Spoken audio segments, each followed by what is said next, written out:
Welcome to Sightseeing Japan, the podcast where we explore the land of discipline. I'm Paul Bresson. And I'm Jason Nealing. Paul, I got a question for you. Okay. Have you ever been in a fist fight? I'm going to say no. How boring. I mean, I got in some fights when I was a kid, but nothing I'd quite call a fist fight. Tell me about these fights. I had older brothers. I don't know how deep I should go about this, but, Bob was a bit of a kicker. Oh. When he really got mad, the feet came flying. So there wasn't really ever a fist fight with him. I can see how kicking can be tempting because it's like you can keep your distance, keep your head far away from the other person and Yeah. still get some, Yeah, I don't know where he got it from, but that was just always his default. Huh. And Have we said his name? Have we said both of their names on the podcast before? I don't remember. Okay. Well, these are Paul's brothers who are twins, if that, I don't know. Yeah. I think it's interesting. Paul is not a twin. Paul's Right. brothers are twins. Right. Older brothers. You said that, right? Yep. Matt's not really a fighter, Sure. Not saying he's afraid or anything. Bob's the bad boy in the family.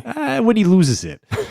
But Matt would get you with like a sneak attack and then he'd be gone. There was no like, I'm going to fight you till one of us is down. He would just like pop in, take out his anger in one strike, and then he was gone before retaliation could hit. So he was more into like a ninjutsu style. Yeah. Okay. Yeah. Sneaky. Yep. Stealth. Yep. So I never really like stood toe to toe with either of them and like exchanged punches. Interesting. And I'm a pretty in control guy.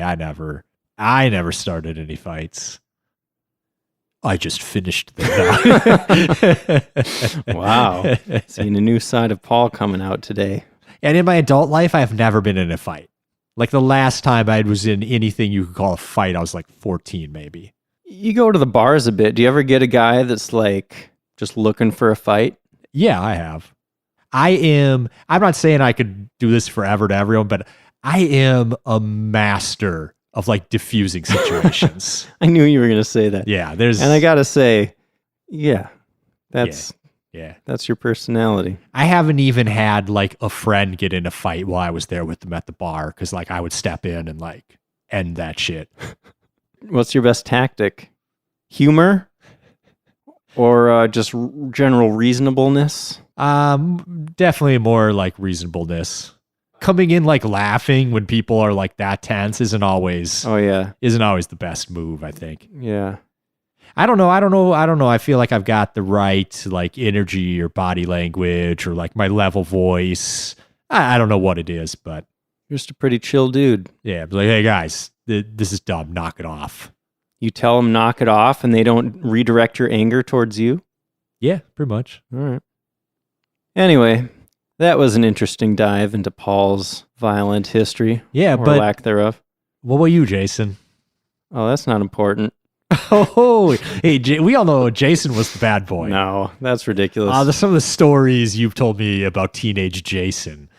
Oh, man. I don't have any idea what you're talking about. I wish we hung out when we were like 14. I can't even imagine how wild you were. I wasn't getting into fights or anything. I was just lighting stuff on fire. Yeah, lots of stuff.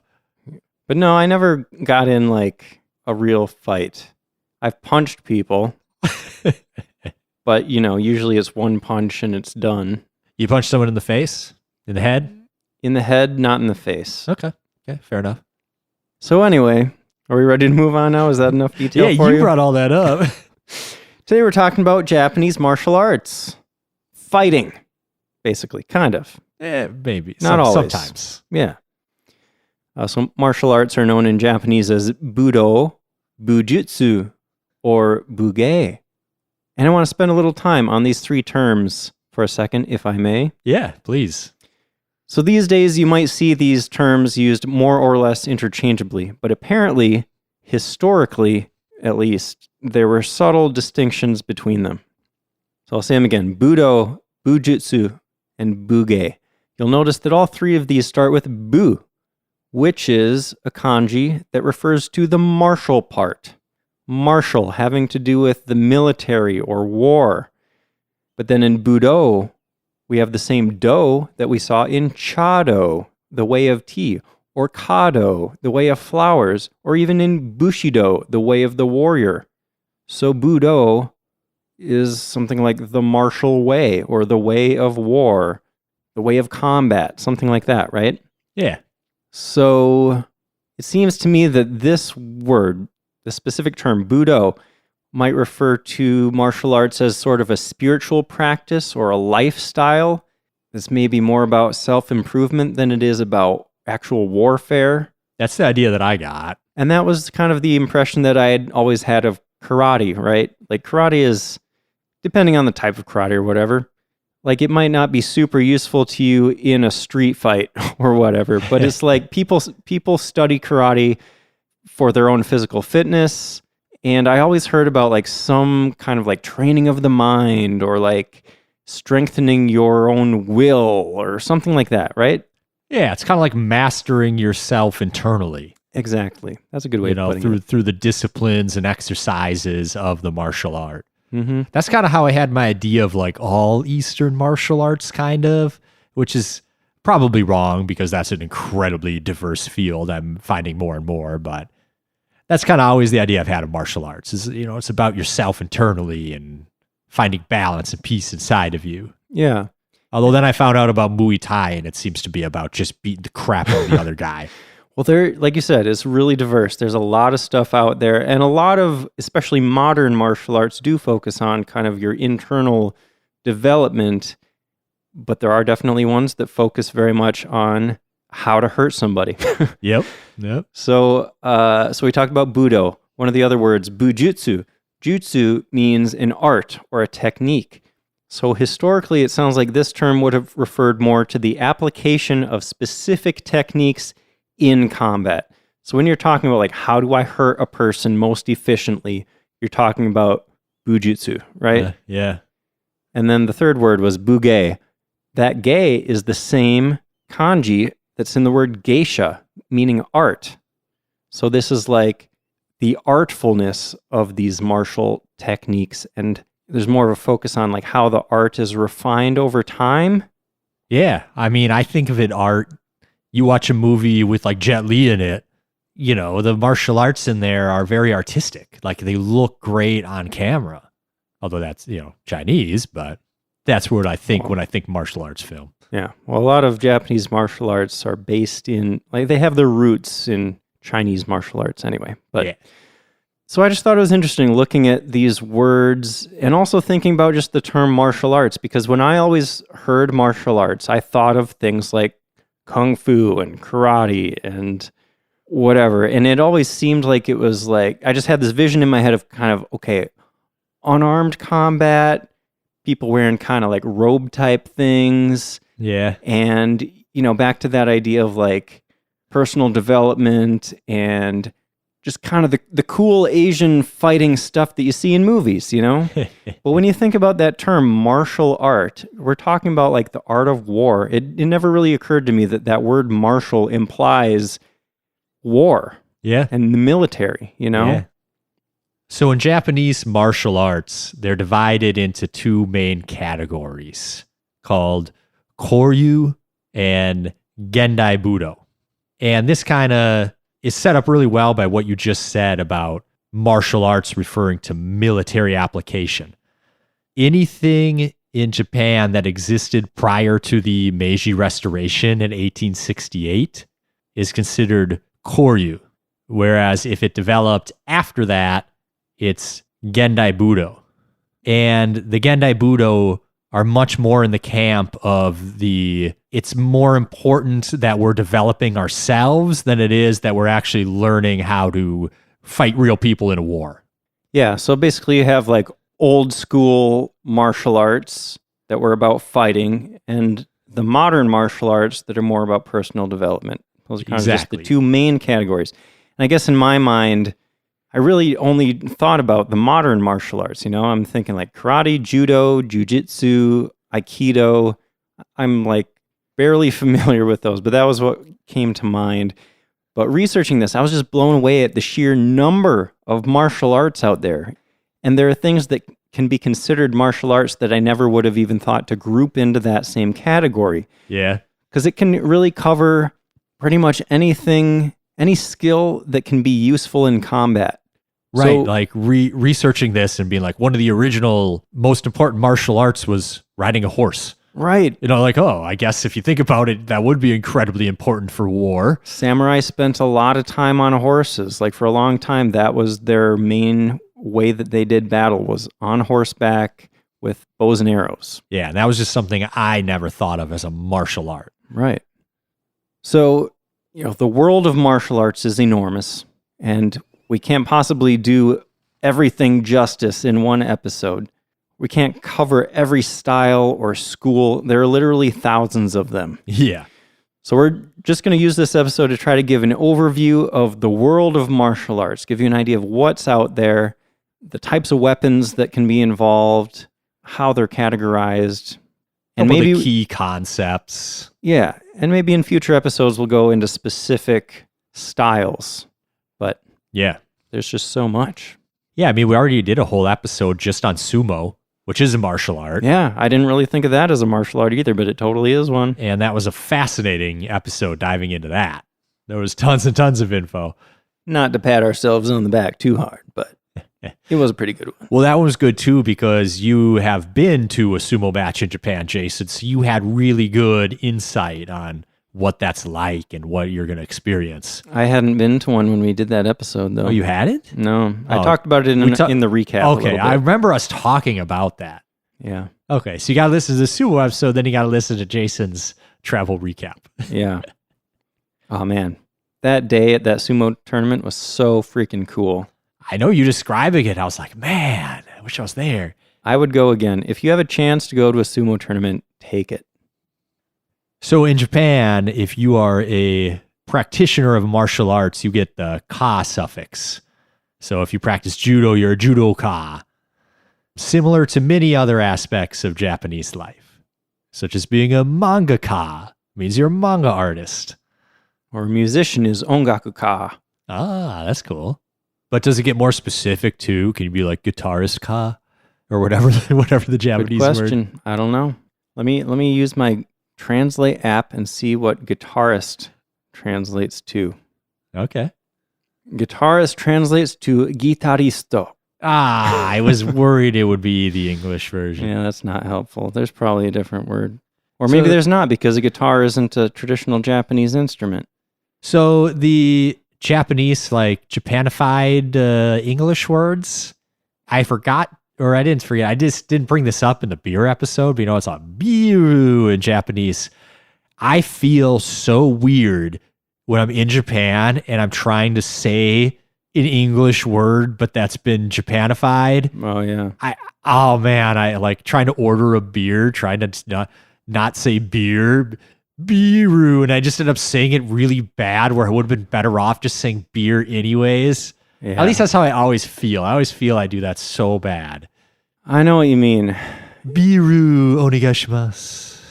I've thought about that. I mean, even on the podcast, we're talking about all these Japanese words, and it's like, do I say it like an American would say it, or do I try to say it like a Japanese person would say it and probably make myself sound really stupid? Yeah. Yeah. You're going to be like, oh, are you a guitarist? Or you're going to be like, oh, guitarista or whatever. Like even already in this episode, I talked about karate. In English, we say karate, but it's karate. Yeah. You almost never hear someone here say karate. It's karate. Yeah. And well, that's the funny thing is if you do hear somebody say, oh yeah, I know karate, they sound like a douche, Yeah. I was actually thinking for this episode, how should I say that word? And I was leaning toward karate, like trying to always do it right. But then I was like, then I thought about the way they take English words and make them sound Japanese. And I was like, that's just us doing the same. It is. Karate is just how, it's just easier for us. Yeah. And that's just how everybody knows that word now. And that's how it's always going to be in English. Yeah. And I'm at peace with that. All right. Well, yeah, you say things however you want to say it, Paul. I always have, you know that. Yeah. Well, since this is a podcast about Japan, I'm going to do my best with try to keep with the Japanese pronunciation. Thank you. Generally, but sometimes Thank I'll you. slip, you know, Thank whatever. So I did find I got a fun fact about Japanese martial arts that I didn't know. Fun fact me, Paul. In Japan, the warrior and thunder god Takemikazuchi no Kami is considered the patron of all martial arts, and many dojo, which are the training halls, still have small shrines dedicated to him. I did not know that before researching this episode. Me either. It's time for history, Jason. It sure is. I believe you mentioned in the intro that there might be some Chinese influence in the beginnings of martial arts in Japan. Oh, sure, but let me go back further. Oh, okay. We going all the way back to China? Well, when it comes to humanity and violence, things go back to pretty much the very first human beings, right? Absolutely. And weapons. Weapons go way back too. Mm-hmm. Even as apes, we were using tools and stuff. And then, humans came along and they're like, wait a minute, we can use tools for murder too. This is great.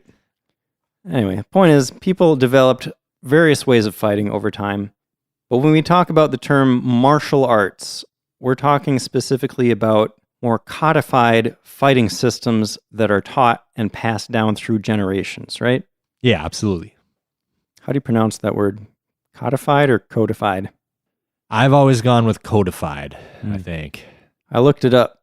Apparently both are acceptable pronunciations. Okay. Yeah. I feel like it's one of those words I read way more than I hear or Totally. say. You don't hear people saying it very often. Yeah. So yeah, many of Japan's martial arts have their roots in China, where they were a way for Buddhist monks to train their minds and bodies so they could sit in meditation for hours at a time. That seems crazy. That's what they were doing martial arts for, so they could meditate. Got to get your exercise. I guess. But there's been a lot of stories in history, too, of monasteries being able to need to defend themselves. That's true. Times of unrest and whatnot. So there is some usefulness to the monks learning how to fight. Did you see that picture of that guy, the warrior monk guy? No. It was on like the Japanese martial arts Wikipedia page. There's a picture of this guy, and he looked so awesome. Okay. It's just like the idea of warrior monks seems just really cool to me. Yeah, I mean, it was a pretty fun D&D class back in the day. Yeah. So for these monks, eventually these martial practices started to involve weapons, and these techniques made their way from China to Japan around the 7th century, when a whole lot of stuff was coming to when all the other Japan stuff from China. came from China, too. Yeah. And of course, as Japan does, they took these ideas and they built upon them, and they refined them, and they turned them into something uniquely Japanese. Yep. Around the 10th century in Japan, the samurai class really started to emerge as a dedicated warrior class. So they really took the ideas of martial arts and really started refining them in that Japanese sort of way, and adding to it everything that they were learning in their warfare at the time. Yeah, this was a really important time period for the development of Japanese warfare, because over the next 600 years or so, there were a lot of opportunities for samurai to get in a lot of battles. So they're kind of constantly thinking about the way that they're fighting and making them better, because that was like their job. That was what they did with their whole life, Yeah, I thought it was really interesting. The cycle with the martial arts at the time was there'd be X amount of years of peace, and they would get to basically codify what they learned from the last war and think about what they can do in the next war and try to develop their styles further and further. And then the next war inevitably happens, and they get to try to put into practice all the things that they've been thinking about and the new ways they're doing their style. And there was that constant in and out of war for hundreds of years there, where they got to further and further refine their disciplines based on what they had learned. Mm-hmm. So at this time, martial arts involved a lot of different weapons. I mean, we talked in the samurai episode about how samurai used a lot of different weapons. People usually think of them these days with their sword as the main thing, but back then the bow was arguably more important than the sword, and they were fighting on horseback a lot of the time. So those skills like horseback riding, swimming even, like anything that you would use in everyday life, all these practical skills were kind of the original martial arts. You needed to know all these skills to be able to fight effectively. The modern idea of martial arts being more of a philosophical or spiritual practice, even if you don't actually plan to be fighting anyone, didn't really come about until the Edo period, which started in the 1600s. And this makes a lot of sense because this was the first extended period of peace that Japan had seen in centuries. So the samurai class did still exist at this point, but they didn't have any wars to fight. So they had time to dive into the philosophy of combat and really start to examine it as like an art form. And that's where we see the idea of it being treated as like in the same vein as Chado and Kado and Kodo, those arts around tea and flowers and incense, they could start to look at combat in the same way. Yeah, the further and further you get into the Edo period, you've got 250 plus years of peace in Japan. You're 30 years into that, and hardly any of your samurai have ever fought a war anymore. The samurai themselves started switching more to a class of bureaucrats and other jobs rather than warriors because warriors weren't needed anymore. So I think the martial arts kind of formed with them. They didn't give it up, but I'm a bureaucrat. I don't need to practice for war anymore, but I need exercise. I need to develop my mental prowess and discipline. So it started morphing into something that was giving them back that they needed at the time. Totally. So the Edo period ended in 1868 with the Meiji Restoration, and this marked a big turning point in the world of martial arts. So you can divide all Japanese martial arts into these two main categories based on whether they originated before or after the Meiji Restoration. And we're going to keep repeating this because this is an important point, I think. Yeah. So the Koryu Bujutsu are the old school, traditional martial arts based around actual practical fighting skills for war. And you're going to notice when we start talking about these like specific examples, you'll see that a lot of the names for these include that word jutsu, which I mentioned in the intro, indicates that these focus on practical techniques more than they do the philosophical side of things, right? Yeah. And then Gendai Budo are the arts founded after the Meiji Restoration, which primarily focus on self-improvement. They're thought of as spiritual or philosophical practices, and you'll see a lot of these names include do, that word, that kanji that means like the way of this thing. Mm-hmm. So that's where it's more encompassing of the philosophy and the artistry more than the practical application in actually fighting people and trying to kill them. Yeah, that's a really nice breakdown, I think. I mean, reading into this, I think it does seem to even get more murky because it's like, do you still teach it exactly the same way that it was taught in ancient times? Or if you've modernized it at all, now some of your peers might say, oh, well, that's not traditional anymore. Right. Now you don't belong in our group anymore. Yeah, do you need to call it a new thing now? Is it a completely separate thing, or is there some overlap? And there does seem to be a lot of overlap. Like these aren't, hard, like completely 100% separate categories. There is a lot of in one way wiggle room. Reading about all these different schools and stuff, it almost reminded me of like the history of Christianity, where especially here in America, we've got so many different denominations because it's always like, one guy is like, no, I think there's this one thing we should do this way. And like the other people just can't accept that. Like, oh, boom, new church. That's like 98% the same, but there's one little thing different. And that just keeps happening and happening and happening. And you get all these different schools that are a lot alike usually, but slightly different. I was absolutely making that exact same comparison in my head, thinking about all these schools totally as like religion splitting off and splintering into all these little things. Yeah, some people want to modernize. Some people want to, no, I'm going to keep doing it exactly how we always have. Mm-hmm. That's normal, I guess. Yep. So in the modern day, we have thousands of schools or styles of Japanese martial arts, and they're being taught all over the world. Some are more popular and well-known than others, of course.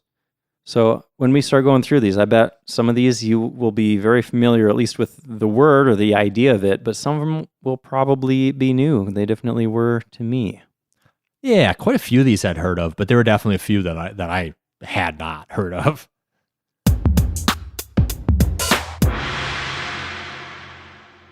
So should we go over some of the more popular styles of martial arts in Japan? Sure. Starting with the Koryu Bujutsu, since Old they're school. the old school, you know? Definitely. I feel like we should start with Sumo because I think that's probably the oldest Japanese martial art It has to be. because that goes way back to ancient Shinto traditions. And it's one that is truly 100% Japanese from start to finish as well. Totally. And it ties in with the very origins of Japan, like the mythologies about the gods, the very earliest gods, they practice sumo. Yeah, right. Yeah, sumo is Japan's national sport. We talked about it in depth in episode 11, so I don't want to go into a ton of detail here, but Yeah, some of the other martial arts are really popular, but I get the feeling that like sumo is number one. Sumo is a major sport in Japan. The sumo wrestlers that are good are superstars. isn't that funny? Thinking that, it's probably fair to say that sumo is the most popular martial art in Japan, but I feel like most Americans, if you ask like, what's the biggest Japanese martial art, what do you think they would say? Karate. I think that's the main one. Most It's the Americans biggest have heard of. here, but everybody's going to know what sumo is, though. True. If you ask anyone what sumo is, everybody's going to know what it is. But I bet they wouldn't even have thought of it as a martial art. Yeah, maybe not. Anyway, the word sumo translates to striking one another. That's my favorite sumo fact. That's just hilarious to me. Basically, the goal of sumo wrestling is you want to push your opponent outside of the ring or get him to touch the ground with something besides his feet. Yep, the matches are very quick and very exciting. One of the most interesting things I thought about sumo was learning about the process of becoming a sumo wrestler, how the young men go off to the stable, and they live as the lowest rung and try to get in training when they can and have to like work really hard and work their way up to try to be successful someday and cash in. Yeah, It's a really, really interesting system. definitely. Paul, I looked back at my notes about sumo for episode 11. We actually called sumo a Gendai Budo, which Did is we? the modern martial art. How did that happen? Well, it's because by most people it is considered a Gendai Budo. Really? Because Yeah. it's changed or because it was never used for war, really? It's definitely ancient enough. I didn't see anything saying exactly why that is, but I did see confirmation that technically it's a Koryu Bujutsu. Okay. It's very old school. It can't Yeah, get yeah. more old school. Right. But I think we also talked in that episode about how what we currently know as like the sport of sumo wrestling, that stuff didn't develop until later. Although it was still like mostly during the Edo period, wasn't it, that it kind of formed into pretty much what it is now? Yeah, like it definitely hasn't like changed a lot in the last 50 years or anything. And it's still very ritualistic. Like you go watch sumo, it seems like you're watching something from the Edo period. Sure. Yeah, I don't know exactly why it's often called a Gendai Budo these days, but that's my best guess is that, it's changed so much over the years and the modern reincarnation is relatively new. I don't know. Okay. So as I mentioned before, most people associate samurai with their swords. But for a big chunk of samurai history, using a bow was actually a more important skill. So the martial art having to do with the bow was called Kyujutsu. So for a long time, samurai rode around on horses shooting arrows at their opponents. In fact, the way of life for a warrior, for a samurai, was known as Kyuba no Michi, the way of the horse and bow.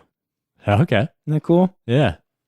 This, of course, changed when guns showed up in Japan in the mid-1500s. It kind of made the bow more or less obsolete when it comes to the battlefield. Yeah. Now, Paul, what is a samurai going to do if somehow they are unarmed? They don't have anything to fight with. They need to be able to survive in that situation, right? Yep. Well, that's where you've got Jujutsu, which is the art of indirect force, using things such as joint locks and throwing techniques to defeat an opponent. Yeah, so this is really focused on unarmed combat and that name, Jujutsu. So we know already that jutsu means like techniques, right? The ju part means gentle. So this is about, it's a gentle way of fighting in the sense that you're not directly attacking your opponent. Like you're not punching at this guy that's holding a sword, That would be dumb. Yeah. So instead, you want to manipulate your opponent's power and redirect their energy away from you, basically. So there are a lot of grapples and holds and ways of disarming your opponent. Yeah, that makes sense. I mean, your only chance probably against an armed opponent would be dodge their strike and get in close and grapple with them and bring them down.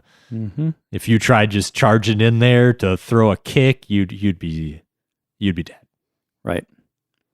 And I just want to throw this in there. You may hear jujutsu and think, wait a minute, that sounds real close to jujitsu.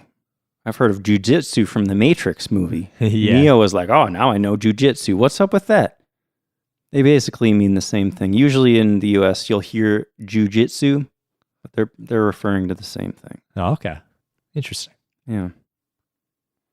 Okay, so what about those swords? The samurai, of course, in a certain part of their history, they did carry around swords everywhere they went.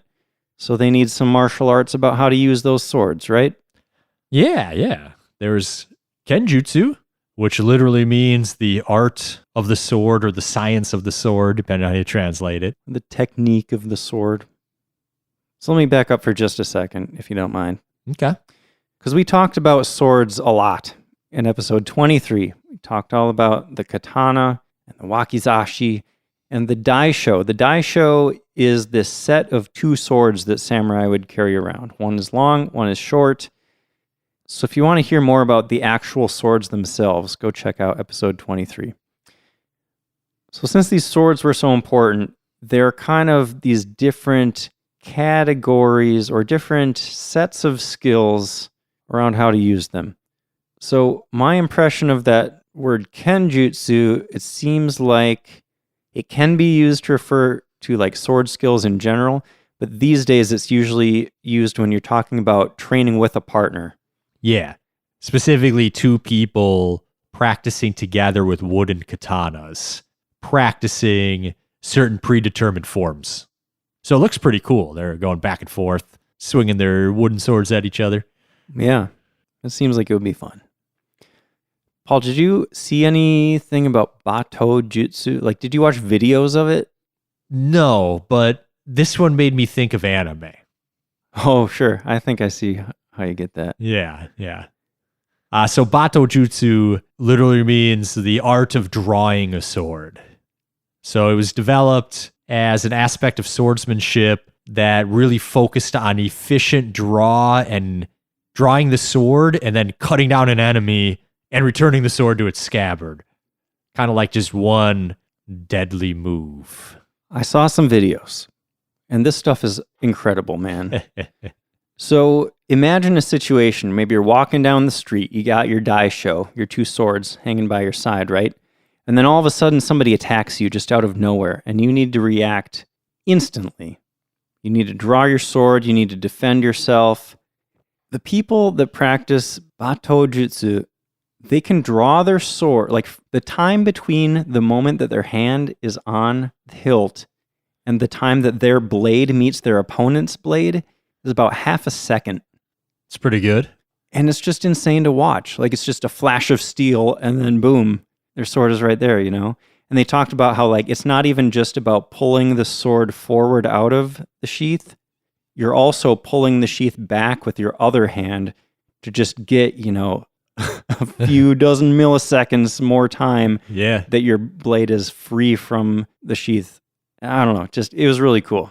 I thought this was really fun to watch. Yeah, so it's very much focused on self-defense and counterattacking. Like somebody comes at you and you react to their move and get them real quick. Right. So another sword skill is known as Iaijutsu, which means something like the art of mental presence and immediate reaction. So that sounds a lot like Battojutsu, right? And it does actually seem like there's a lot of overlap.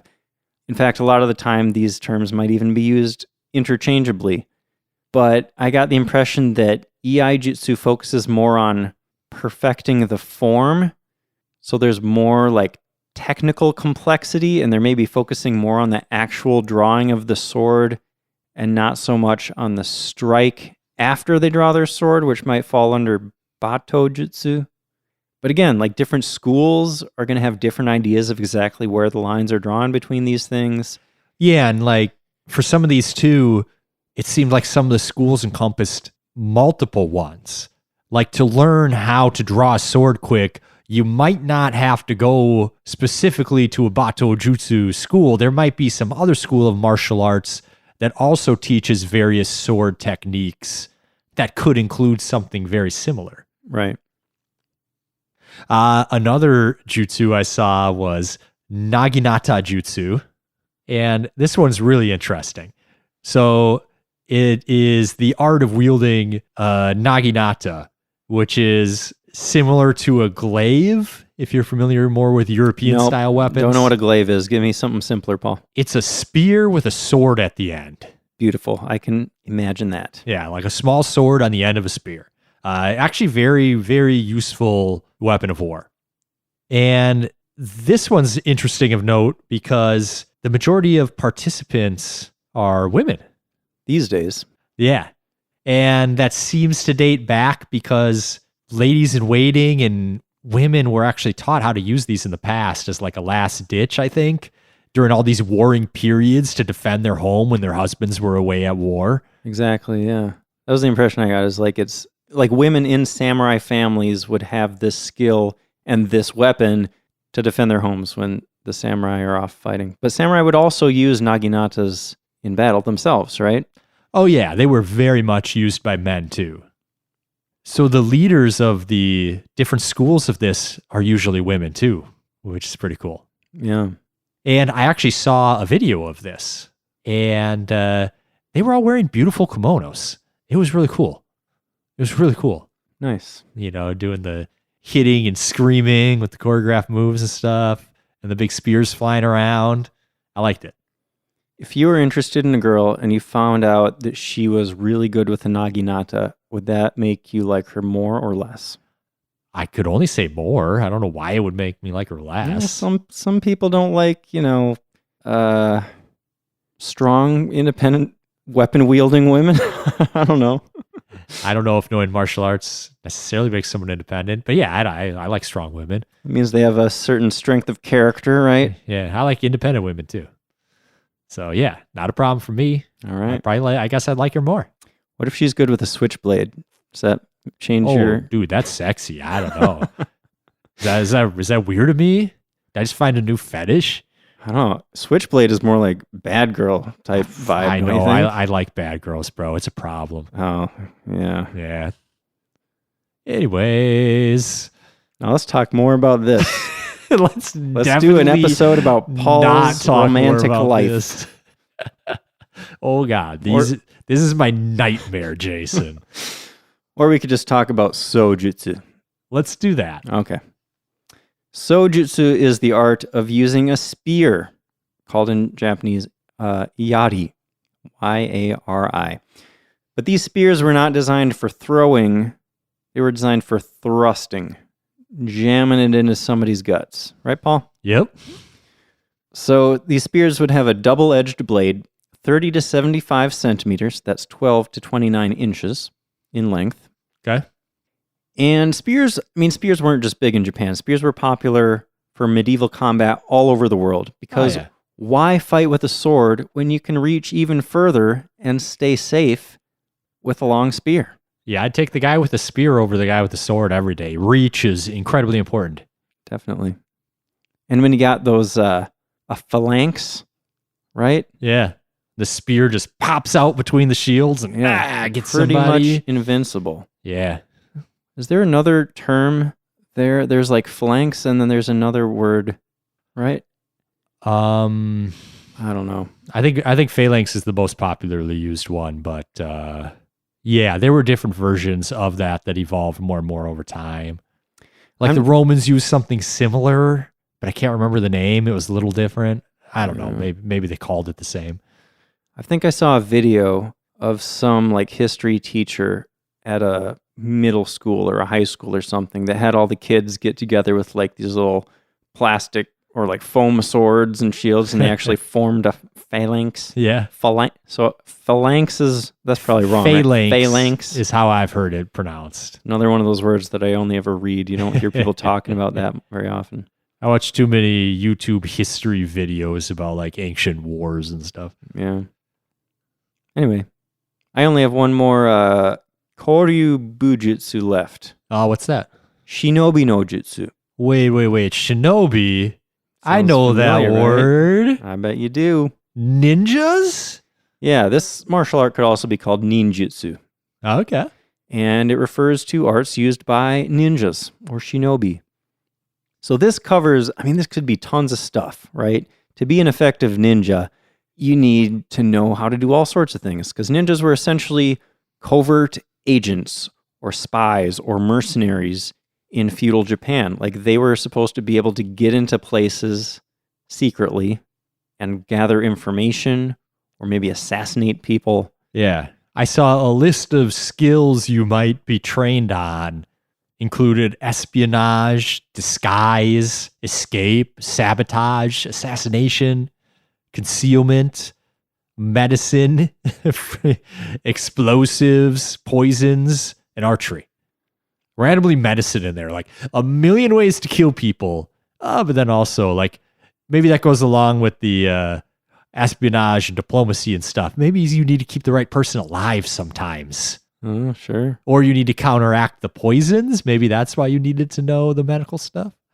Maybe you need the medical stuff so you know how to make the most effective poison, or how like the best way to strike at somebody. If you only get one shot or something, you gotta know where to hit them, right? The vital spots. Yeah. Okay.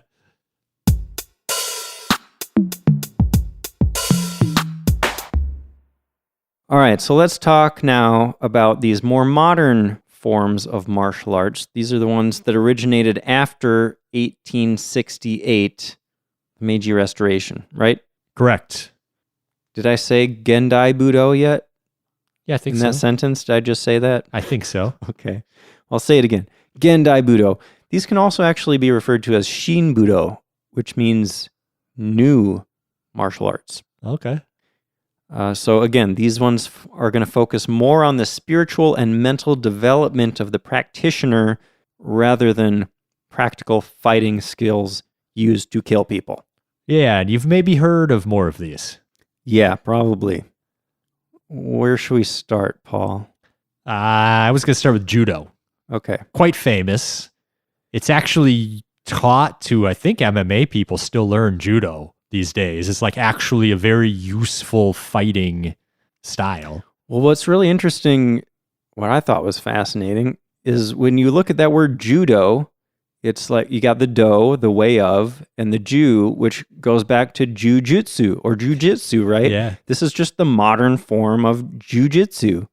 Like it's the same thing. It's just the focus leans a little more towards the philosophical side. Yeah. But they still got all the good joint locks and throws and things. Yeah, it can definitely still be useful. And again, depending on which school you're in, some of them might stay more true to the original fighting skills that were developed hundreds of years earlier, or some of them might be like, we're really not about fighting people as much as we are like learning techniques and improving ourselves. With MMA becoming more and more popular, I can definitely see different schools, like some of them leading into that and further developing the grappling and the wrestling, and others being like, we're not about fighting. Totally. So I have a little bit of detail about the origins of judo. Okay. So judo was created in 1882, so not long after where that dividing line was between these two categories. There was a guy, Jigoro Kano. He wanted to form a system that brought together all of these old jujutsu traditions that existed at the time. And so he formed Judo as like a jujutsu for the modern world, you could say. So again, just like jujutsu we talked about, this is like the gentle way. There's no punching or kicking. It's an unarmed art form, generally involving using throws and holds to take your opponent to the ground and immobilize them. Yeah, and I think one of his goals was to be able to have more competition with it. And that's why he got rid of a lot of the more violent stuff. Like he kept the stuff that you could actually wrestle and grapple with each other without someone getting seriously hurt. That's another really good point about these modern martial arts is that a lot of them are sports. Yeah. And you know, the old school ones were about killing people. The new ones are more about, there's a lot more competition involved. Friendly competition. Yeah, it's about testing yourself and improving and that sort of stuff. Yeah. So I saw judo described as a combination of jujutsu and wrestling. Okay. I can see that. Yeah. Next up, I've got Kendo, which is, it almost seems like, it's like the heroic martial art. Like two people with swords facing off against each other. Just ha ha ha, whack whack whack, and like the victor stands at the end. It's swords are cool. It's like the classic swordsman versus swordsman duel. Sure, and it's kind of fun to watch. Although it's so quick, I can't always tell what happened. I can't always tell who won. You hear the big bang, and somebody got hit on the wrist or something, but I can't tell who sometimes. No, like watching. I mean, any of these, I would have no idea. Like when somebody got a point or something. Like, what happened? It was all too fast. Yeah. But that's just how good they are. Right. So Kendo is, I guess, like I said, two people facing off and fighting using the bamboo katanas. They're called shinai, the ones for Kendo. And they wear body armor too. They've got a helmet on and a chest plate and arm and gloves. That's called bogu. So they actually whack each other really hard with these sticks. Mm-hmm. It's all about overhead strikes. Everything is like an overhead downward strike is the idea of Kendo. Mm-hmm. So looking at that word Kendo, again, it has its roots in Kenjutsu. Kenjutsu was those sword techniques. Kendo is the more modern way of the sword. So I saw something from the Southern California Kendo organization that I thought summed it up pretty well. How like the modern Kendo, focuses more on the personal development than the Kenjutsu from way back, right? Yeah. They said, the concept of Kendo is to discipline the human character through the application of the principles of the katana. Okay. So I thought that was a really good way of summing up Kendo. And then you could think of Kenjutsu as the concept is to kill people through the application of the principles of the katana instead of discipline the human character, So I will say that in high school, one of my friends had a Kendo sword. A shinai. A shinai. And holy crap, those things hurt. Because we didn't have the armor. So we all whacked each other a few times. So in Kendo, is it the sword that's like, it's not just a solid piece of bamboo, right? Right. It's got like strips of bamboo that kind of give it a bit of give. Exactly. It's like 6 or 8 strips of bamboo tied together to form a sword. So it's almost, there's a tiny bit of like cushioning happening there. Yeah, so it really hurts, but it's not as bad as getting hit by like a solid piece of wood. Yeah. Yeah. But it like snaps really good, and it's like, I bet. It sounds cool, right? Doesn't it? It gives you that snapping sound because of the little slats of bamboo, doesn't it? We tried doing little jousting fights or whatever, and just don't light each other up in the face, right? Mm-hmm. But what ended up happening is we just kept accidentally hitting each other's hands, and it hurt so bad that we gave up on it real quick. Yeah. That does sound fun, though. Another interesting fact about Kendo is it's very popular with police in Japan. It's very often a police officer that wins like the national Kendo tournament. I think like people that are good at Kendo just like go to the police. They probably get recruited or, oh, I can go there and I can keep practicing because the police do Kendo as part of their training. That's interesting. So one of those old school sword arts we talked about was Iaijutsu. So of course, the modern form is Iaido, which is the art of drawing and attacking with a sword. So at first, this sounds just like Kendo, right? But I saw that one of the main differences is that this is mainly practiced solo instead of with a partner. Okay. And in Kendo, you start like in the striking position. There's no drawing your sword. Yeah. Yeah, there's a focus here in Iaido on striking from the draw.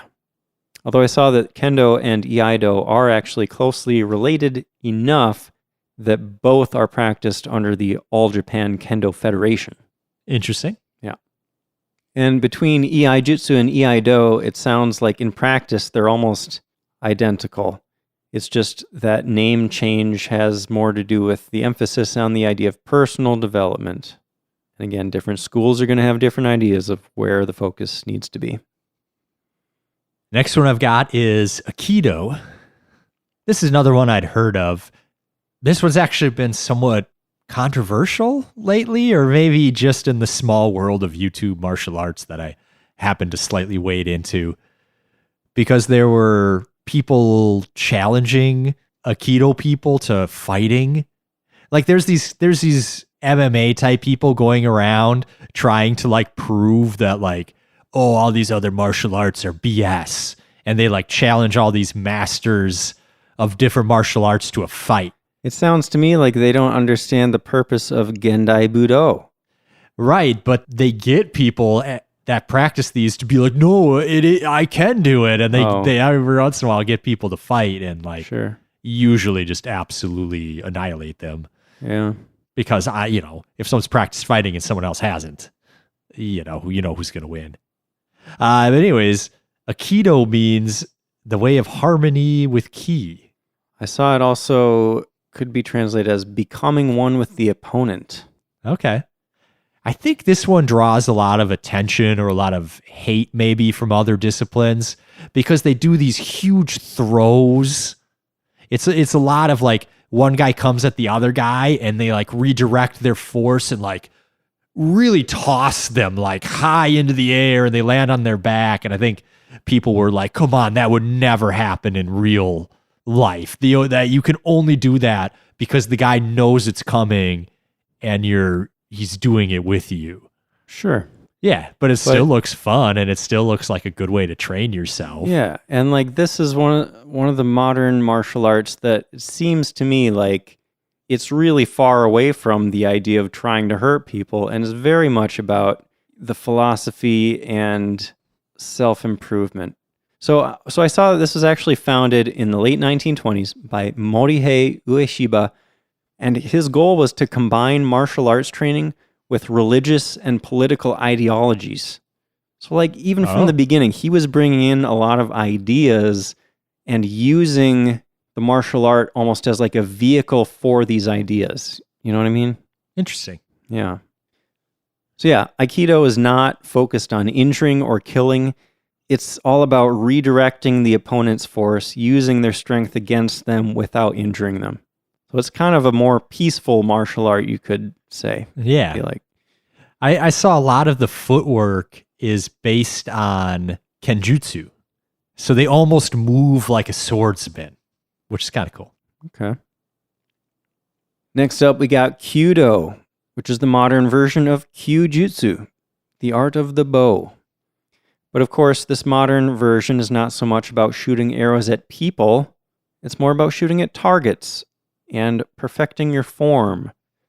But, Paul, I was interested to learn that it's not even so much about hitting the target as it is about your attitude and dignity. Like there's so much of this practice is internal.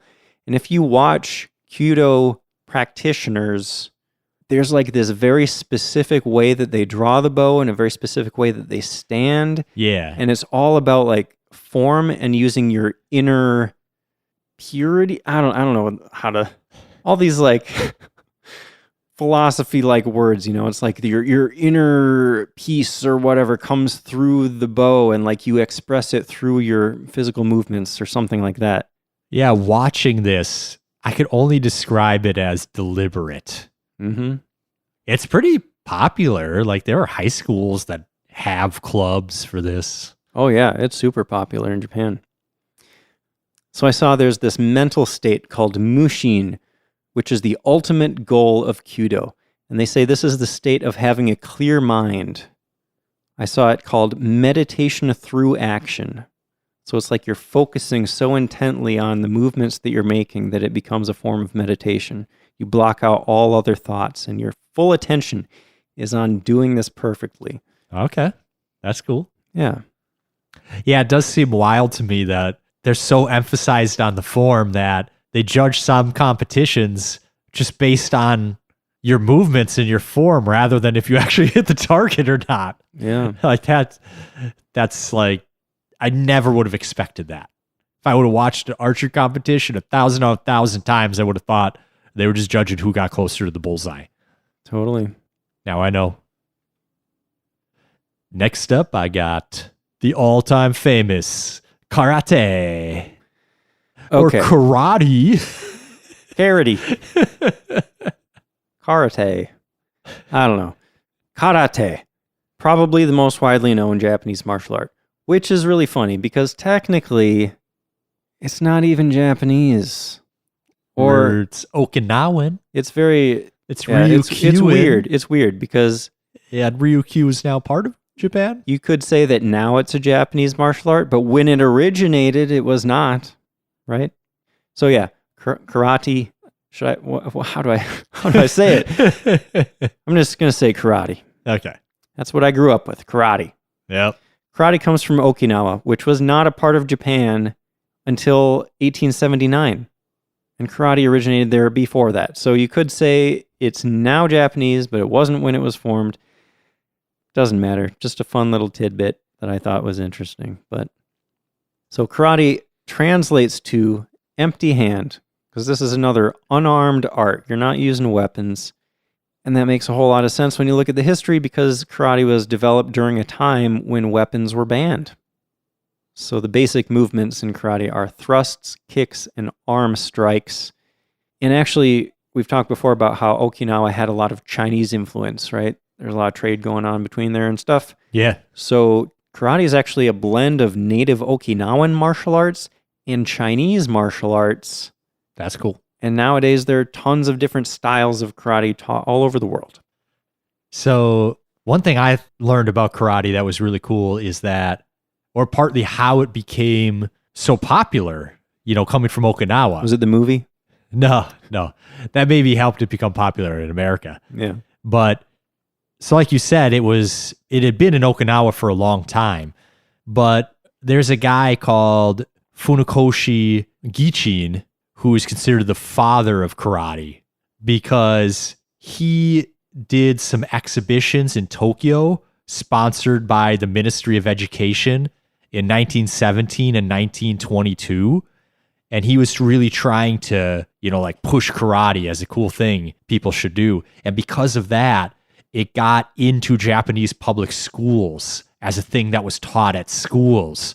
So then it became known all over the country. That's pretty interesting. I bet there's a lot more to that story. Yeah. Like how exactly did this one guy just get it into all public schools, He was just that good at it and they're like, wow, this guy's amazing. Right place, right all time, our kids Yeah. How long has it been since people were trying to add to schools? I don't know. Are you implying that nowadays they're just trying to take things away? Yeah. Yeah. Yeah, yeah. It does seem that way here anyway. Yeah. I guess they filled up. There were too many things you could do. Well, now everybody's worried about, are they teaching the kids things that I agree with? Yeah, right. The next one I've got is Shorinji Kempo. Ah, yes. The modified version of Shaolin Kung Fu. Yes. And this is a newer one, post-World War II. It was established in the late 1940s by Doshin So, who had been in Manchuria during World War II. So he had picked up on that Chinese kung fu. So he brought his own version of that back to Japan because he wanted to rebuild the self-confidence of the Japanese people. And he was going to do it through martial arts. Yeah, so this is like a super modern one relative to most of them, right? 1947. Yeah. And the philosophy seems to be really heavily stressed. You know, he was talking about the self-confidence of Japanese people as a whole. Pretty big goals he had for this martial art. So I saw that this is a holistic system that involves 3 types of training: self-defense, mental training, and health training. So like the core of the philosophy of this one is that you need to train the body and the mind as one, because the spirit and body are inseparable. Okay. I like that. Yeah. So I got one more, and this was a little bit of a mouthful. I'm gonna try my best. Let's see how many takes this takes me. I'm going to leave them all in. All right. Let's embarrass myself. So this is Jitai Kaku to Jutsu. I was so close. It's Jutsu. I messed up the last syllable. Jitai Kaku to Jutsu. That's as fast as I'm probably going to be able to say it. So I'm gonna leave it there and say I got it in 2. Sounded good to me, except that I just punched that into Google and nothing came up. Literally nothing. Oh, it's out there. Jitai Kakuto Jutsu. That's what you said, right?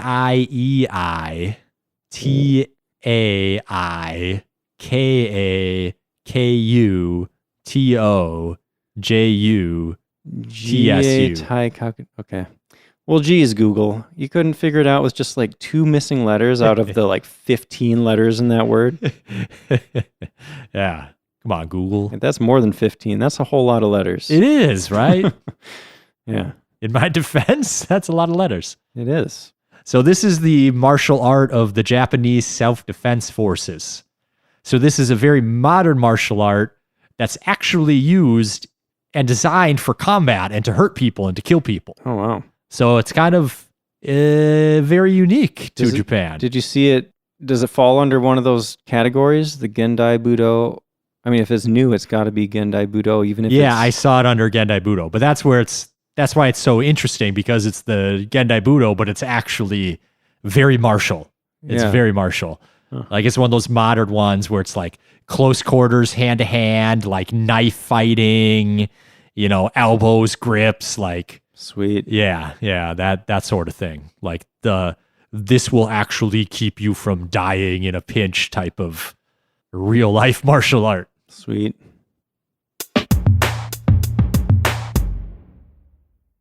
All right, so we've learned a lot about a bunch of different types of Japanese martial arts. But there are some common threads that run through all of these different types of martial arts, certain concepts, many of which go way back in Japanese and even Chinese philosophy. So there's one concept called Aiki. You might notice this is the beginning of the word Aikido. Yeah. Because Aiki is translated as joining energy. It's that idea of redirecting or negating an opponent's power. And it's important to many martial arts, not just Aikido.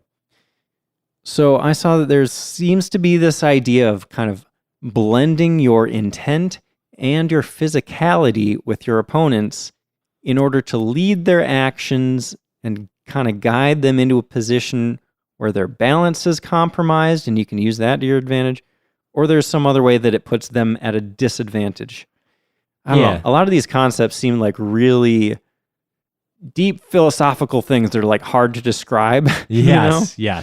So I did my best. It took me a while to wrap my head a little bit around what I thought they were trying to describe here. Mm-hmm. But one thing that made it a little more clear to me is like they're talking about like joining energies with your opponent, but it's not matching their energy for like you two to like pound against each other. You're not clashing your energy against theirs. Yeah, it's like synchronizing with theirs to be able to like pull them off balance, like you said, kind of. Yeah, you like steer them into a position that you want them. Yeah, yeah. to kind of defang them or Yeah. something. So maybe it's almost like somehow like intuitively connecting with them in a way of like, you know what they're going to do or something like that. You know what kept popping into my head reading about this stuff is that one scene in the movie Hero. I think it's like the first fight scene where Jet Li is facing off with some guy and they both have like these long spear type things. And before the fight, they just stop and like close their eyes.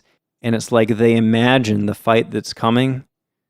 I don't know. It doesn't Yes. tie exactly Yeah. in with this, Yeah, no, but I I know just exactly kept thinking what of you that. mean. Like they're examining the other person's intent and like Yes. seeing what They imagine energy is this coming at them. huge, long, great fight scene. And when they actually fight, it's just like over real quick Yeah. because they already fought the fight in their minds with each other and knew who was going to win. That movie is so freaking great. I love that movie. It is one of the all-time greats. Anyone out there that hasn't seen it, go look up Hero, starring Jet Li. Yep. It's a Chinese movie.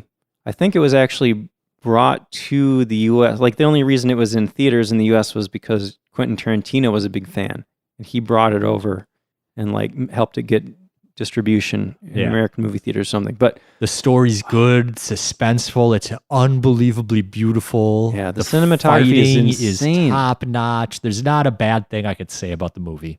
It's all perfect. The ending is good. Yeah. It's so cool. Great movie.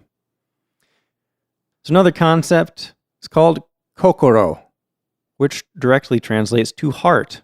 Like your actual beating heart in your body is your Kokoro. But in this context, it can also mean character or attitude, which of course is a very important concept in many martial arts, those modern ones that involve a lot of character development type ideas. Yeah, so this is very much intertwined with the idea of improving oneself. Mm-hmm. I think you mentioned Funakoshi Gichin, known as a father of modern karate. Yeah. He had a quote, "The ultimate aim of karate lies not in victory or defeat, but in the perfection of the character of its participants." Oh, that's so Kokoro of him. Totally. Like I was full of Kokoro, man. So the next concept I have here is courtesy. But I'm like struggling, Jason, with a way to really put this into a understandable 2-minute segment here. So the Japanese word is rei, R-E-I, right? Mm-hmm. And I saw that word used specifically to refer to the bow itself. Okay. So it seems like this rei is the concept of like gratitude and politeness. And like it's something that you see in a lot of modern martial arts, even in sumo, right? They bow to each other before and after each match. Yeah, I did see a quote that everything begins with Rei and everything ends with Rei. Mm. And they bow before and they bow after. Yeah. Courtesy for each other. Yeah. And it's, you know, when you see it at every single match and stuff, you might think, well, these people are just going through the motions. Like that's just what you're supposed to do, you know? But that's almost more important than what's actually happening in the match. But also like so much of these martial arts, the modern ones, are about what's happening inside you. You know, you can't see everything that's going on with your eyes. And ideally, these people are actually using that time and that motion to really focus on like showing respect for your opponent and also for yourself. You know, it's about acting honorably. Like if you're bowing and you don't feel that gratitude and that respect for yourself and for the people you're competing against and stuff, yeah, that's not the purest form of sportsmanship. You know what I mean? Yeah, I mean, I remember researching about the sumo, and it's so important to do all of the bowing and the ritual aspects before and after the bout. It's so important. Like you can't not do those things and not do them seriously. Like there will be consequences for that. Yeah. You probably get in way more trouble with your teacher if you do that stuff wrong than if you like mess up your actual techniques during the match. Yeah. I saw that the bow is a way of So you're showing gratitude for a lot of different things. This encompasses a whole lot of ideas. You're thankful for your opponent because they're giving you the opportunity to train against them. And you're thankful for your sensei, your teacher, for taking the time to teach you all of this stuff. Like you should show proper respect for all of these things that all these people are doing for you that's culminating in this moment. Yeah. And it's not just the match itself. Like, you should treat your training that same way. You should live your whole life outside of the martial arts with courtesy and respect. Like, it goes to everything. It's not just like, oh, during the match you do this. Totally. Yeah, when we talk about like these philosophical ideas behind the modern martial arts, it's not just something where you walk into your dojo and you're like, okay, you flip the switch. No, now I'm all respectful and I'm thinking about these, philosophical ideas and stuff. And then you leave and you turn the switch off. It's like, this is supposed to be training you to live your life in a better way, like to be more present and thoughtful about how you go through your entire life. Well said. Thank you. So there's another one, Kiai, that's kind of fun. Yeah. Because this one is fighting spirit. So if you've ever watched a Kendo match, they scream when they attack each other, every time they make a strike. That's your Kiai. That's your fighting spirit. So there is a number of disciplines where you very much like, it's important that you scream loudly when you make an attack, because like spiritually you need to be on the same level as your actions. Yeah. And this isn't even exclusive to Japanese martial arts. This is in arts all over Asia. Very common thing to see. And so there are several purposes for this yell that you're making when you attack. I mean, originally, if you were trying to kill somebody, startling them would be a way to get a slight advantage, right? Throw them off guard a little bit. So you're startling your opponent. You might intimidate your opponent, but you're also proving your balance of spirit. That's the way I saw it phrased. Okay. But I also saw, even physiologically, it can help you tighten your core muscles, which prevents injury. Like if you were to get hit in the stomach, when your muscles are tight, all right, it's not going to hurt as much. Helps your technique. And Kiai are also used to teach students proper breathing technique. Because if anyone out there has been trained in singing, when you breathe, when you're singing, you're supposed to use your diaphragm to breathe and not like breathe through or like push air through your throat as much. Yeah. They're like these different ways of breathing. And so the Kiai, this yell, is supposed to originate in the diaphragm, not in the throat. And like by teaching people how to yell properly, it kind of gives them a little more core strength and like make sure the energy is coming from somewhere deep and not just, I don't know where to go with that sentence. Yeah. You know what I'm saying? Oh, yeah, from deep, not from shallow. Yeah, exactly. People talked about it as a way of channeling and releasing your stored energy too. Okay. Actually, I saw that in some arts, like Kendo, you mentioned Kendo specifically, right? You don't even get a point unless your strike is accompanied by a strong Kiai. Yeah. Yeah. You have to do it. Like, you just have to do it. And just to be clear, that word Kiai is the name for the yell, but you're not actually yelling the word Kiai. Yeah. You're just like, I mean, we've probably all seen like people training for martial arts and they're like punching and kicking. They're like, It's just a scream. It's just like a guttural emission of noise. Yeah. I saw that the sound itself is actually secondary to the intent behind it and the breathing and your fighting spirit. Okay. I mean, my mind first goes to like, hi-ya. I don't know why, like as a kid, associated with karate, I always hear like, with the karate chop is like, hi-ya, Yeah, because it sounded good in a movie. Yeah. No one's actually out there like punching someone going, hi-ya! It probably was from a bunch of movies. Yeah. Like Surf Ninjas or something. Knowing Hollywood, it might have been the same sound effect, like reused every time they had a ninja. Every time they had a movie. Mm-hmm. Remember Surf Ninjas? I do. I remember loving it, even though it's probably the stupidest movie ever.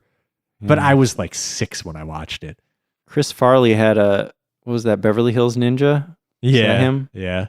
I remember a lot of ninja movies as a kid, and I loved all of them. Yeah, I mean, I definitely remember Karate Kid. Confession, I haven't seen Karate Kid. Okay, that's all right. Either one of them. That's all right. I also don't think I've ever seen a Kurosawa film. Okay, that's okay. Thank you for not judging me, Paul. You know, Kurosawa's very first directorial debut film was a film about judo. I did not know that. Fun fact. That is fun. Maybe I should put that in the intro.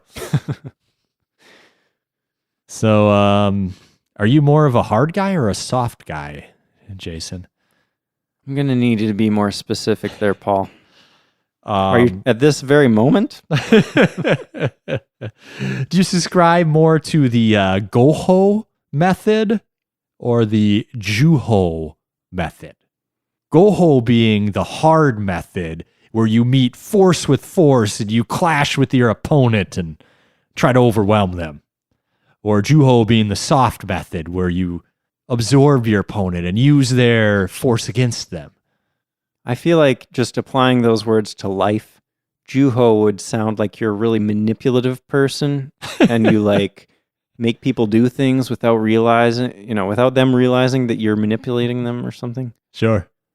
I feel, well, I'm probably, I feel like I'm the worst here because I'm like, oh, I describe myself. I'm probably Goho unless I realize like, oh, this person's actually like strong. Then I start getting Juho. You're talking about actually fighting somebody? Yeah, either way. Or just like going up against them mentally. You could be fighting them like in an argument or something. Sure. I feel like you're generally more manipulative than I am. I mean, you definitely are. I don't feel like a manipulative person. Do you think? What do you think? Tell me, Paul, am I a manipulative person? You've known me for a very long time. I usually say what I mean, right? You do.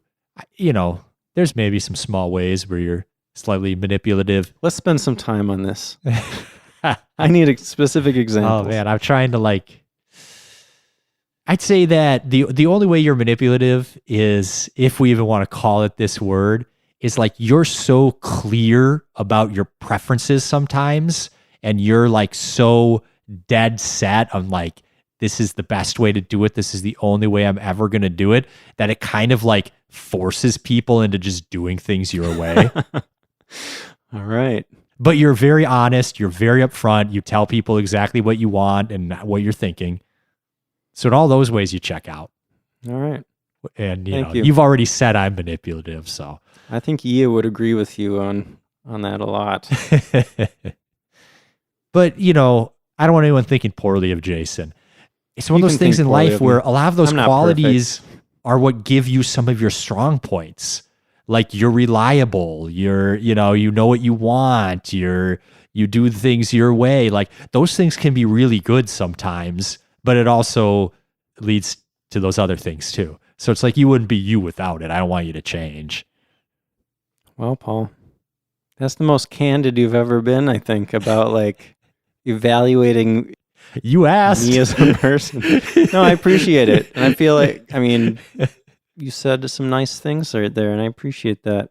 Just telling it how I see it. Now, why am I manipulative, Jason? Because you always tell me that you lie to me about little things just to make things easier for yourself. It's true. I am 120% a white lie guy. Yeah. And I think some people that I know don't care at all. But other people will get mad, like just the fact that I lied, even though I lied.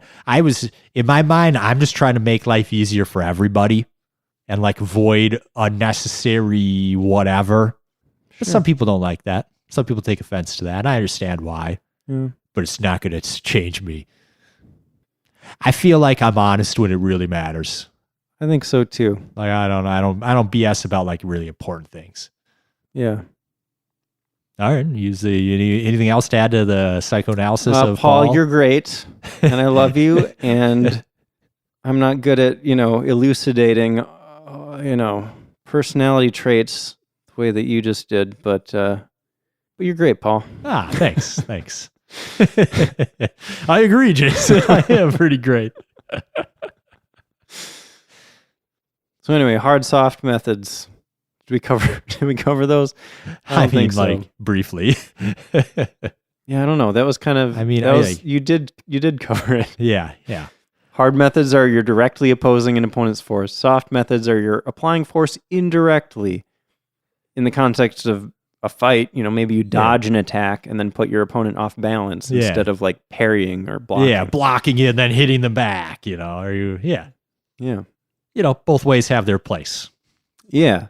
So, we talked about Aikido being really based in that idea of like using your opponent's force against that's them. very soft. That's like 100% soft. So you could say Aikido was like all soft, but it seems like most martial arts styles dip their toes in both sides. Like you kind of can't have one without the other. Yeah. And I saw that illustrated in the idea of the hard and soft methods being like the yin and yang. Like they are different, they are opposites, but they both need to be there to form this balanced whole. Yeah, it depends who your opponent is. Like if you're practicing Kendo, if I thought I could overwhelm an opponent, I would just go hard right away, right? Just wham, wham, wham, and try to overwhelm them. If I thought my opponent was a super aggressive person, I'd probably go softer and defend and like try to get them to overextend themselves. Yeah, or you could take into account differences in size. You're going to have a easier time using soft methods against somebody that's way bigger than you. If you've got a size and strength advantage, use it. Yeah. Right? Oh, man. Now I'm thinking about sumo and like watching, at the tournament I was at, watching little guys go up against these monsters. And, they would use that really effectively. Meet real quick. And then all of a sudden the big guy's like sideways falling down. He just flipped them, Pretty cool. Yeah. So the last concept I have is called Shuhari. And this is a word that describes the learning process. So there are three pieces here, three kanji in this word. The first one is shu, meaning protect. And this is about learning the fundamentals, focusing on technique, and most importantly, following your master's instructions. Like you are at this stage learning the basics. You don't get to do things your own way. You do them the right way. You do them the way that you're taught, because that's how you get the fundamentals. The next kanji is ha, meaning detach. So at this point, you've learned enough. You've got the basics, and now you can start to branch out, maybe start learning from other masters. You're going to focus more on the theory and the underlying principles behind the techniques rather than focusing on the techniques themselves. So you're getting like a deeper type of knowledge about it by kind of spreading out a little more. I feel like that's the best way to learn. Yeah. Like I want to know the how, the why. When did we start doing this? Why did we start doing it? I feel like I need all of that for everything to really like lock in place in my mind and make sense. Totally. I get that too, for sure. And then the last part of that word is ri, meaning separate. So this is where you've learned everything you can learn from your teachers, and now you understand it well enough, you can start to innovate yourself. You can start to adapt what you've learned to new situations, and then maybe, you become the next master and you're teaching this new stuff to new students. So I thought this is a really cool concept, just this way of thinking about how to master something. And it's not, this isn't a specific martial arts thing. This whole Shuhari concept can apply to anything that you're trying to master. You got me thinking about time now. Like, how you're going through all the steps and then eventually you become the teacher. You got me thinking about like every like old grizzled master out there at some point was a young person with their first lesson not knowing anything. Yeah. And like how we view that person now is very much not how they've always been. Time is crazy, man. Yeah. Time gets me. Yeah.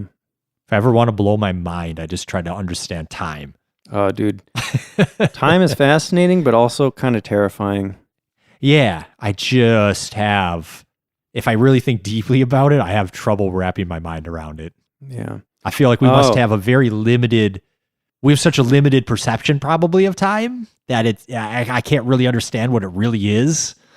Maybe, Yeah. I don't know. I mean, you've heard about that idea of like the fourth dimension is time, right? Yeah. And there are all these other timelines around us that we're not aware of because we only Yeah. exist in the 3 dimensions. Right, but we can like move willingly around the 3 dimensions, and we're like pushed along the time dimension. Dragged. Yeah, I think like why? I personally feel dragged. How? It's like so different in that way. Yeah.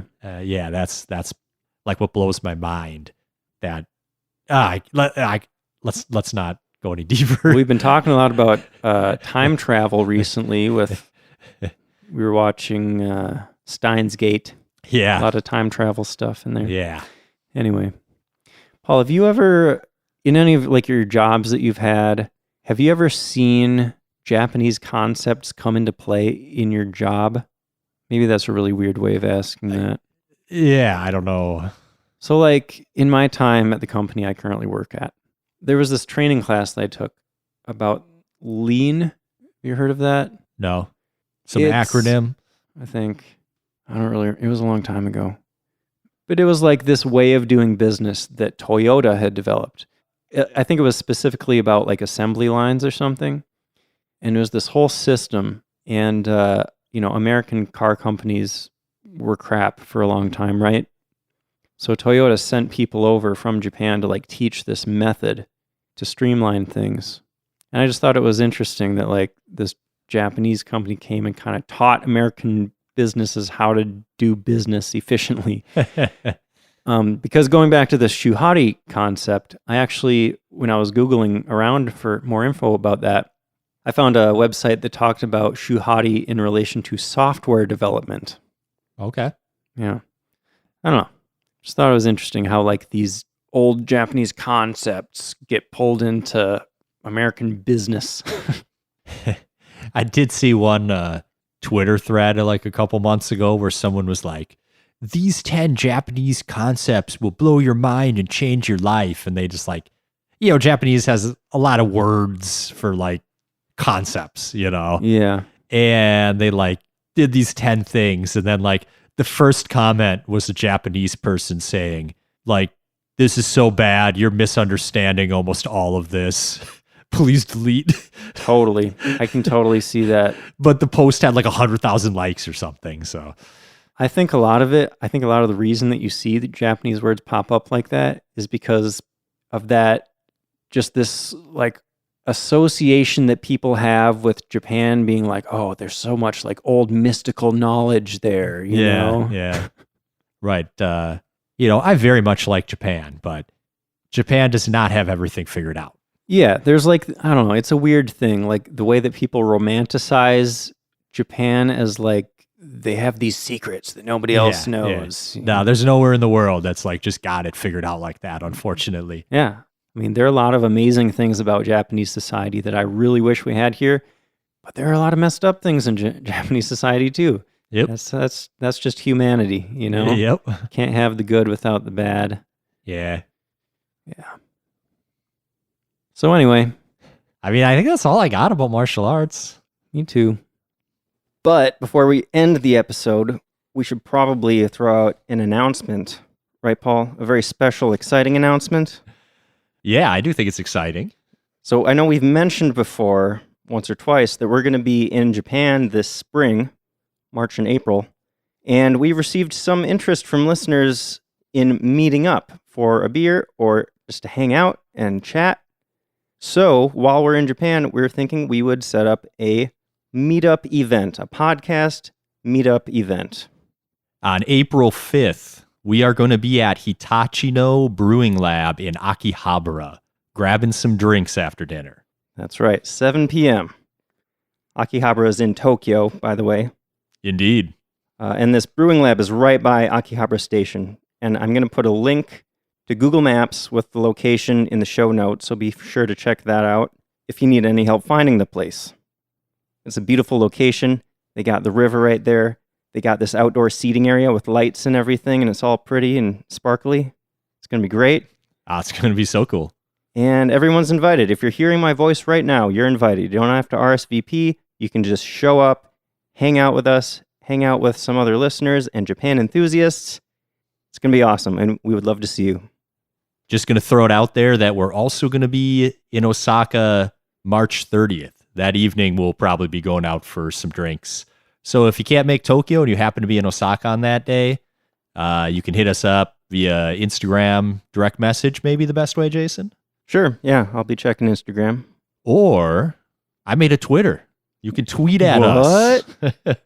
I finally gone done and did it, Jason. Paul's an official twit now. So my handle is at SJP Podcast. So I'll be tweeting out random cool Japan facts I come across in my research. Maybe some old photos I have of Japan. And maybe some stuff while we're there in Japan, too. Sweet. Try to live in the moment, not be phone life too much, but there might be some things so cool, I just have to share them. Well, you got to go to the bathroom once in a while. So my plan is, on the toilet, I'm going to take all the cool pictures I've taken, stick them on Instagram. Is that oversharing? Every time I see an Instagram post from you now, I'm just going to imagine you on the toilet. Please do. So other than the new Twitter, where can people find us, Jason? Well, we're also on Instagram, as I just mentioned. We're at SJP Podcast there. And you can also find us on our website, sightseeingjapanpodcast.com. Lots of good stuff there. Some useful travel tools if you're planning a trip to Japan. Yeah, I recently did a dry pack for what am I going to bring Japan? I put it all together in my backpack, and the packing guide on the site was actually really useful. Oh, good. I was like, I forgot sunglasses. It was nice to look at that and be like, make sure I actually had everything I was going to need. I'm glad to hear that. Glad to hear it wasn't a waste of time. No, it's great. Cool. Well, Paul, what is coming up in the next episode? We've got a very special episode for the next episode. We are going to be doing an interview with a special guest. Ooh. Is it a secret guest, or do we get to know who? A fellow podcaster. Her name is Miyuki Seguchi. She's also a certified guide, certified with the government. Yeah, so we're going to get an idea of what she does and how the whole guide process works a little bit, I think. And we're also going to get a little bit of a local's perspective on Japan. Yeah, should be a lot of fun. Well, thanks for listening. We'll see you next time.